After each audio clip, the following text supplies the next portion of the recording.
আপনি কি জানেন একদিন এক স্ত্রী তার স্বামীকে জিজ্ঞেস করলো, আপনি কি সিগারেট খান? স্বামী বলল, হ্যাঁ খাই। স্ত্রী বলল, কয়টা করে খান? স্বামী বলল, দৈনিক 5টা খাই। স্ত্রী বলল, কত টাকা করে? স্বামী বলল, 12 টাকা। স্ত্রী বলল, কয় বছর ধরে খান? স্বামী বলল, 7 বছর ধরে।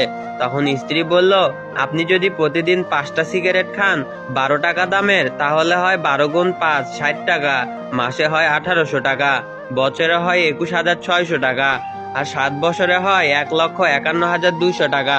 দেখছেন কত টাকা? এই টাকার সিগারেট না খেয়ে টাকাটা জমাইলে আজকে আপনার একটা হোন্ডা থাকতো, বুঝছেন? স্বামী বলল, তুমি সিগারেট খাও? স্ত্রী বলল, না খাই না। স্বামী বলল, তাহলে তোমার হোন্ডাটা একটু দাও, আমি একটু ঘুরে আসি আর একটা সিগারেট খেয়ে আসি। স্ত্রী তো শুনে বেহুশ। আপনি কি জানেন আমি আর আমার বন্ধুরা মিলে একদিন রাস্তা দিয়ে হাঁটছিলাম, তখন রাস্তার পাশে দেখতে পেলাম জমিতে একটা সাইনবোর্ড লাগানো।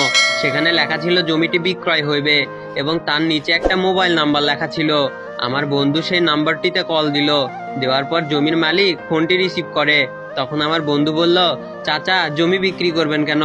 তখন সে জমির মালিকটি বলল, বাবা মেয়ের বিয়ে দিতে হবে, বিয়ে দিতে পারছি না, তাই জমিটা বিক্রি করে দিব।